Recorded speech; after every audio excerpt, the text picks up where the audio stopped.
आदाब, नमस्ते, प्रणाम। मेरा नाम पूजा है। आज की जो कहानी मैं आप सभी को सुनाने वाली हूँ ये मेरे ही शहर की है। इंदौर शहर की जो सबसे सुर्खियाँ बटोरने वाली तमाम सोशल मीडिया पे जो अभी एक कहानी चल रही है, राजा रघुवंशी के मर्डर केस के पीछे की जो परतें खुलकर आ रही हैं, क्योंकि अब सोनम भी गिरफ्तार हो चुकी है। तमाम उसके जो साथी थे जिन्होंने इस काम को अंजाम तक पहुंचाया वो भी अब पुलिस के गिरफ्त में आ चुके हैं। तो तमाम कई सारे परतें इस केस से खुलती भी नजर आ रही हैं।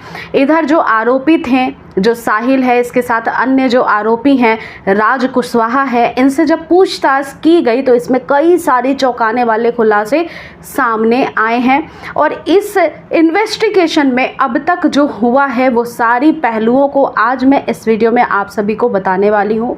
ये कहानी सुनाते हुए मुझे खुद भी बहुत असहजता महसूस होती है, क्योंकि मैं खुद इंदौर की रहने वाली हूँ। इंदौर वासियों के मन में अभी बहुत ही ज़्यादा गुस्सा, क्रोध भरा हुआ है।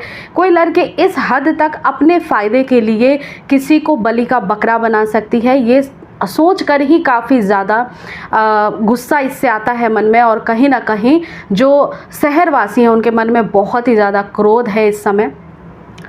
तो इस कहानी की जो शुरुआत होती है राजा सोनम की, उस कहानी में कई सारे ऐसे पहलू हैं जो अब तमाम लोगों के सामने आने रखने बहुत ज़रूरी हैं, क्योंकि ये जो मैरिज हुई थी, ये जो शादी हुई थी राजा की और साथ ही सोनम की, ये एक अरेंज मैरिज थी।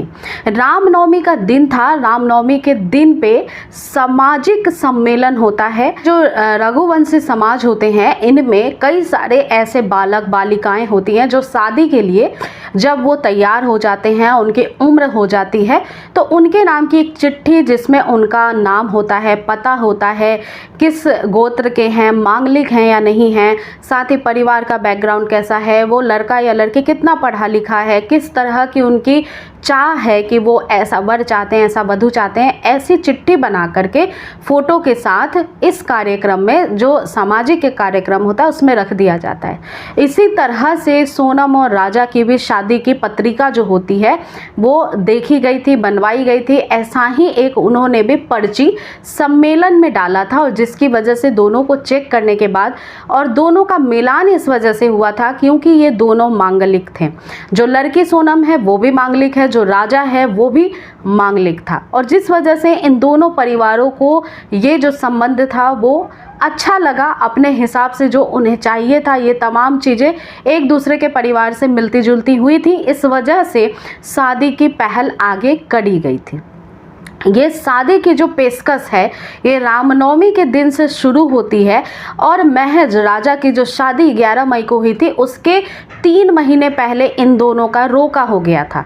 फरवरी के आसपास के महीने में इनका रोका हुआ था, और दोनों शादी के बंधन में बंधने की जो पत्रिकाएं होती हैं, तमाम जो इनके ग्रह नक्षत्र मिल रहे हैं नहीं, ये पंडित जी से, एक पांडे पंडित जी हैं, उनसे जाकर के चेक करवाया गया था, जिसमें कि उन्होंने बताया था कि दोनों ही बच्चे मांगलिक हैं, दोनों की शादी होना काफ़ी लाभकारी हो सकता है। कुछ अड़चने हैं जिसके लिए वो उपाय बताएंगे, और साथ ही जो सोनम है वो भी मांगलिक है और राजा दोनों मांगलिक हैं, तो ये विवाह जो है वो बहुत ही अच्छा सा फल फूल सकता है आगे, अगर बहुत सारी चीज़ें ग्रह नक्षत्रों को ध्यान में रखा जाए उसके बाद।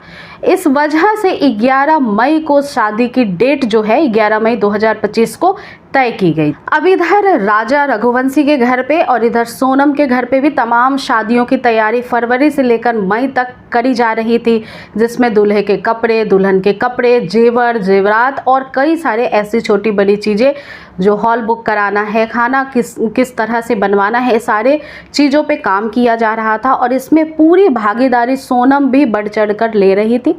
वो अपनी सासू माँ के साथ भी शॉपिंग करने जाती थी, खूब शॉपिंग वगैरह करती थी, अच्छे से शादी की तैयारियां इधर चल रही थी।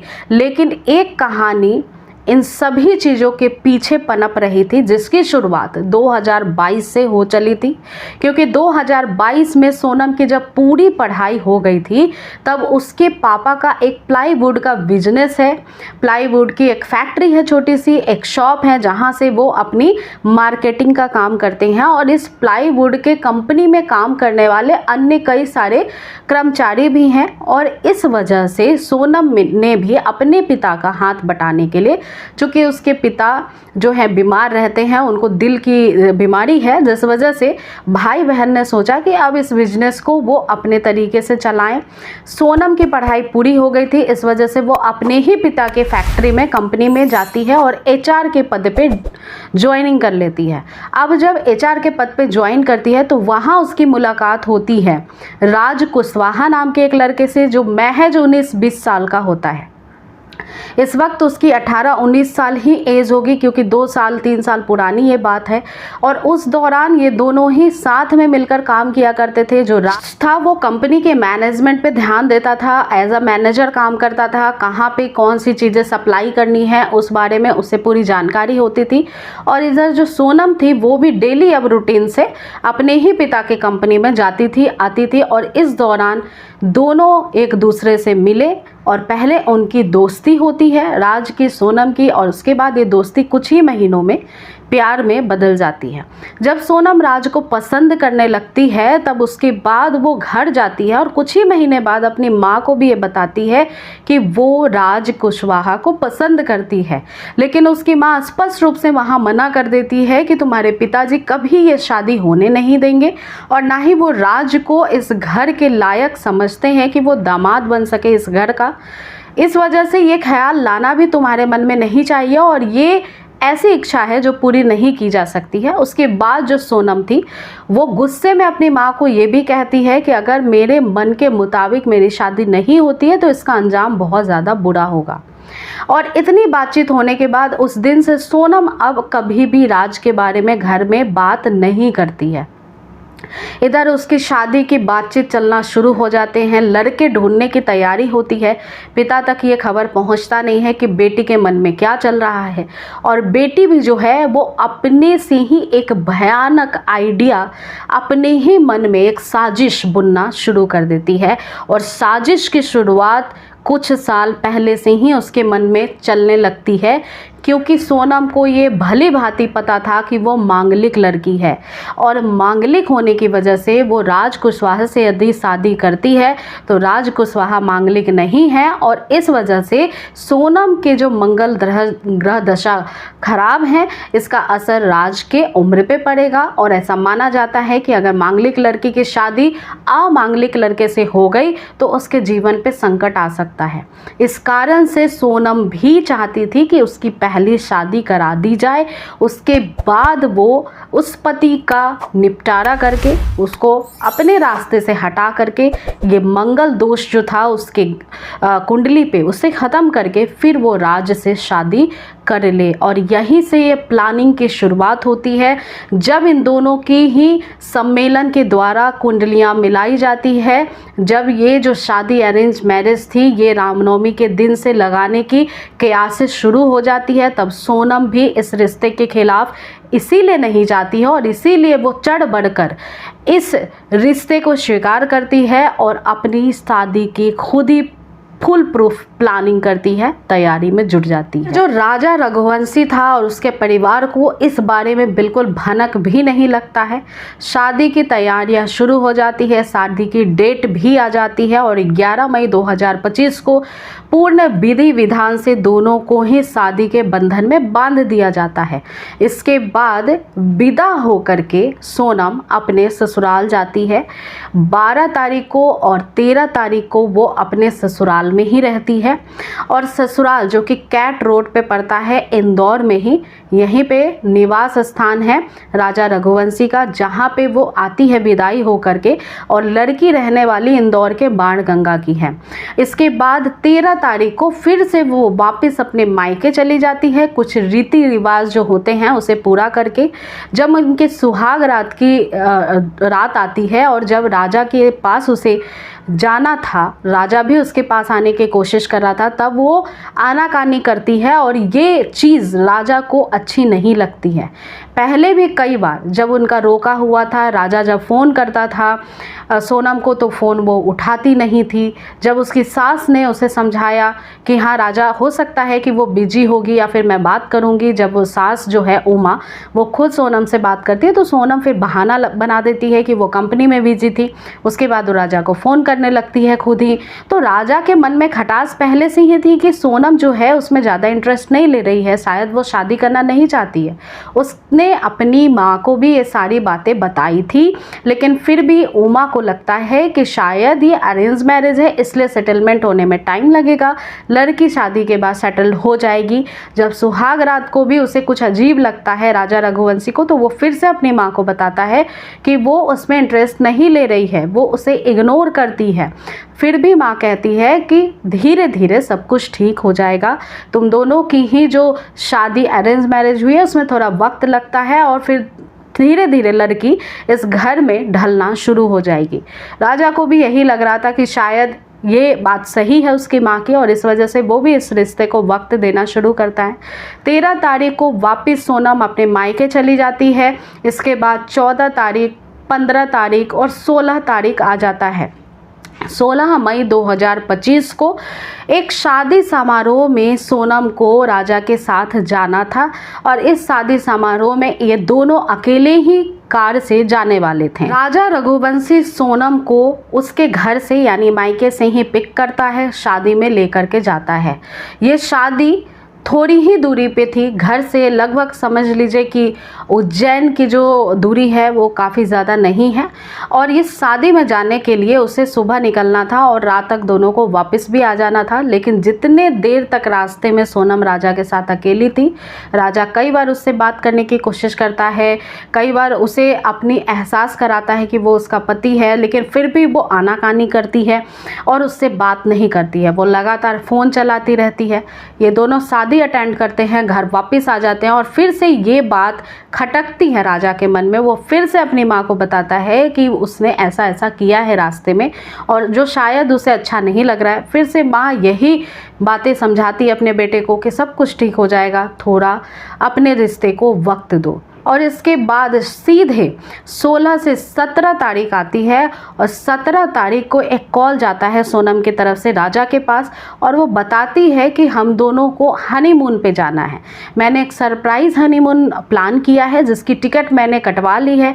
और सोनम को ऐसा एहसास हो गया था जिस दिन वो घर पहुंची थी राजा के विदाई के बाद, शायद किसी ने उसे बताया था कि जो राजा है वो माँ कामाख्या देवी के मंदिर दर्शन करने जाना चाहता है। और फिर 17 तारीख को कॉल पे उसने ये कहा कि क्यों ना गुवाहाटी चले, माँ कामाख्या देवी के मंदिर के दर्शन कर लें, और फिर वहाँ से शिलोंग जाएंगे, मेघालय की वादियों को देखेंगे, हनीमून मनाएंगे। और ये हनीमून ट्रिप जो है 20 तारीख से 29 तारीख तक की उसने डिसाइड की थी। ऐसा सब प्लान करके उसने बताया राजा को फ़ोन पे, और राजा के लिए सुनकर ही काफ़ी ज़्यादा अलग एहसास था। उसकी फीलिंग एक अलग तरीके से जाग उठी कि शायद ये सब कुछ सोनम उसे सरप्राइज़ देने के लिए कर रही थी, और वो काफ़ी खुश भी हो जाता है। इधर वो माँ को जाता है, बताता है कि माँ सोनम ने टिकट किया हुआ है गुवाहाटी का, उसके बाद शिलोंग घूमने के लिए कह रही है, और उसकी टिकट जो है वो सोनम ने ही करवा रखी है। तो टिकट अगर कैंसिल भी होता है तो उसका पैसा फिर रिटर्न नहीं आएगा।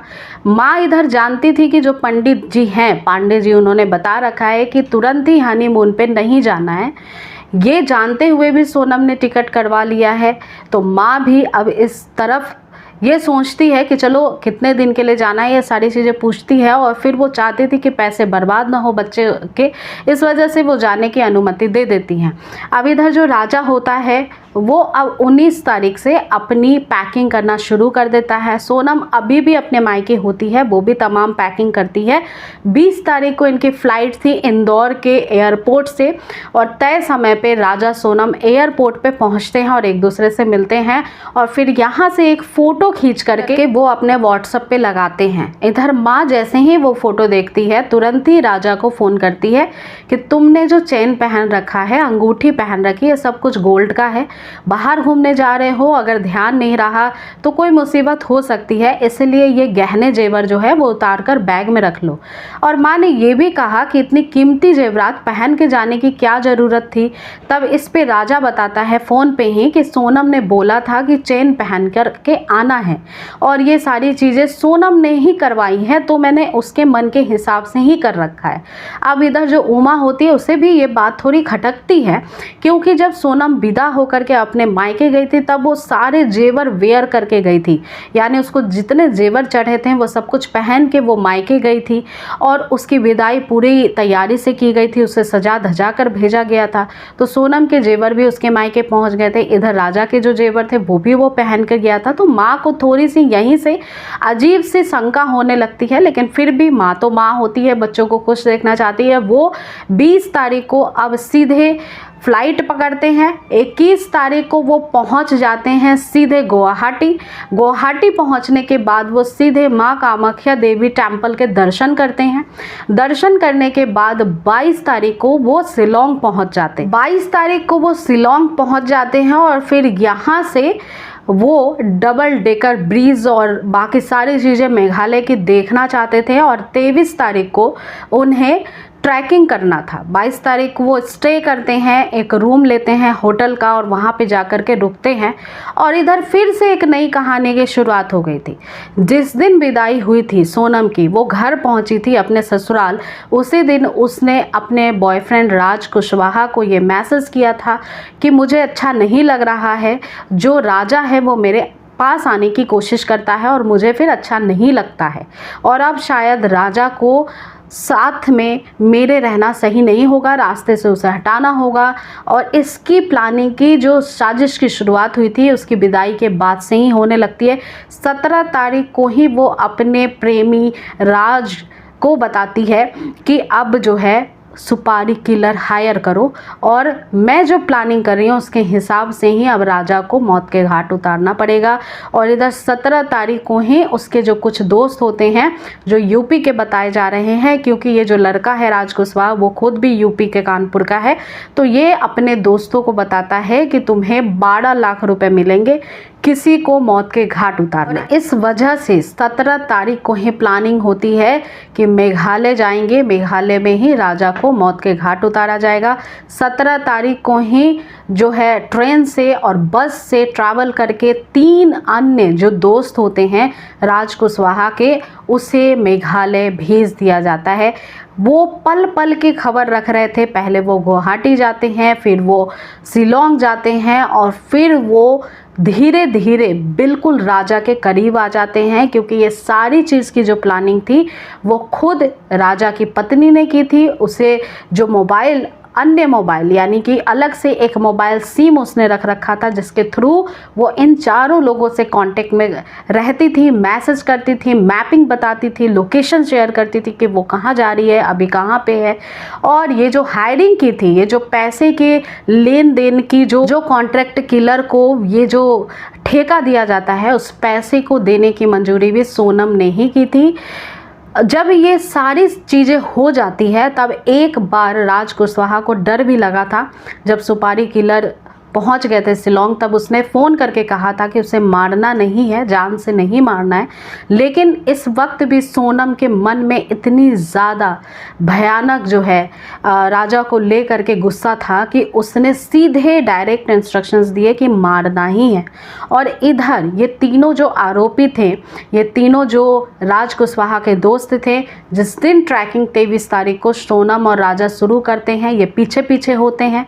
ये पहले जा कर के राजा से बातचीत करते हैं। राजा को लगता है एक ही जगह के हैं, इंदौर के हैं, तो वो भी बातचीत करना शुरू कर देता है और सोनम डिस्टेंस मेंटेन करती है। ये धीरे धीरे ऊपर चढ़ाई चढ़ते हैं और उसके बाद सीधे सोनम एक पॉइंट पे आती है और फिर इंस्ट्रक्ट करती है कि अब इसे मारो, इसे टारगेट करो। और फिर ये तीनों लड़के राजा पे टूट जाते हैं। राजा बचने की बहुत कोशिश करता है, लेकिन जो धारदार हथियार, नए हथियार का जो खरीदारी है वो भी शिलोंग में ही एक दिन पहले कर लिया गया था इन तीनों आरोपियों के द्वारा। उसी हथियार से राजा के सर पे वार किया जाता है, एक बार पीछे से, एक बार आगे से होता है, जिसकी वजह से राजा बेसुध होकर वहीं गिर जाता है। ये सारी चीज़ें उसकी पत्नी दूर खड़ी होकर देख रही थी। जब राजा की लाश, जो कि जब वो जिंदा था, सांसें चल रही थी, उस वक्त जब खाई में फेंकने के लिए कवायद की जा रही थी, तब खुद उसकी पत्नी ने भी उसकी बॉडी को उठाने में मदद की थी और खाई में फेंकी थी। पुलिस को गुमराह करने के लिए उसने अपना रेनकोट फेंका, उसने अपना शर्ट फेंका और फिर वो वहाँ से ये जो 3 अन्य आरोपी होते हैं जो इस पूरे हत्याकांड में पूरे भागीदार थे, उनको राजा के पर्स से ही 12,000 रुपये मौकाए वारदात पे ही देती है। ये आरोपी कहते भी हैं कि 12,000 में क्या होगा, फिर वो कहती है कि बाकी के बचे हुए पैसे जो है 12 से शायद 20 लाख ये बाद में उसे मिल जाएंगे। अभी ये तीनों को वहाँ से भागने की इंस्ट्रक्शंस देती हैं। ये तीनों जो आरोपी होते हैं वो उस दिन तो शिलोंग में ही रुकते हैं, लेकिन अगले ही दिन फिर ट्रेन पकड़ते हैं और यूपी रवाना हो जाते हैं और एक शायद बिहार चला जाता है। अब इधर जो सोनम है वो अपना फ़ोन स्विच ऑफ करती है, राजा का फ़ोन स्विच ऑफ करती है। कहा यह भी जा रहा है कि मर्डर करने के बाद उसने लास्ट टाइम उमा से, अपनी सास से बात भी किया था। उसने बताया था मेरा फास्टिंग है, मैंने कुछ खाया नहीं है, कॉफ़ी पिया वो अच्छा नहीं लगा, राजा से बाद में बात कराएगी, राजा का फ़ोन स्विच ऑफ है। तमाम बातें उसने राजा को अपने रास्ते से हटाने के बाद की थी। उसके बाद वो स्विच ऑफ करती है। स्विच ऑफ करने के बाद सीधे वो उस दिन इस पहाड़ी से नीचे उतरती है, फिर खाना खाती है, फिर उसके बाद उस दिन वो स्टे करती है नाइट में, फिर वो वहाँ से निकलती है, गुवाहाटी पहुँचती है, गुवाहाटी से फिर वो बिहार चली जाती है। और बताया ये भी जाता है कि बिहार से सीधे ट्रेन पकड़ के वो इंदौर आती है। इंदौर आने के बाद वो राज कुशवाहा से मिलती है, राज कुशवाहा के साथ उसके किराए वाले मकान में कुछ वक्त भी बिताती है और फिर वहाँ से एक गाड़ी करके ड्राइवर के साथ वो यूपी के गाजीपुर पहुंच जाती है। और इसके बाद धीरे धीरे अन्य आरोपी भी जब अरेस्ट होने लगते हैं तो उसे लगता है कि अब पुलिस उस तक पहुंच जाएगी। इस वजह से बचने के लिए वो तमाम जो ऐसे नाटक हैं वो करती है और खुद से सरेंडर करती है। ये सारी बातें अब पुख्ता रूप से पूछताछ से सामने आई है। फिलहाल अभी जो मुख्य आरोपी है सोनम, उससे पूछताछ नहीं की गई है क्योंकि वो अभी तक शिलोंग पहुंची नहीं है, वो अभी तक रास्ते में ही है। लेकिन ये जो कहानी है वो अपने आप में बहुत ज़्यादा डराती है। जब अरेंज मैरिज किया जाता है तब दो परिवार बहुत दिनों से एक दूसरे को नहीं जानते हैं। जो व्यवहार होता है वो कुछ दिनों का ही होता है। लड़के लड़की का पास्ट क्या है इसे ध्यान में रखते हुए अच्छे से इसकी छानबीन करने के बाद ही रिश्ता लगाना सही होता है। अगर सोनम के बारे में पहले से भनक लग जाता राजा की माँ को या परिवार वालों को तो शायद ये रिश्ता नहीं होता और शायद आज राजा रघुवंशी जिंदा होते। इस कहानी को सुनाने का मकसद आप सभी की भावनाओं को ठेस पहुंचाना नहीं था। आज की कहानी को लेकर के आपकी क्या राय हैं वो नीचे कमेंट सेक्शन में लिखें और जहां भी रहें सचेत रहें और अपने आप को सुरक्षित रखें। ऐसी कहानियों को सुनने के लिए आप मेरे चैनल को सब्सक्राइब कर सकते हैं। मेरा नाम पूजा है। कहानी को लाइक और शेयर करना ना भूलें। धन्यवाद।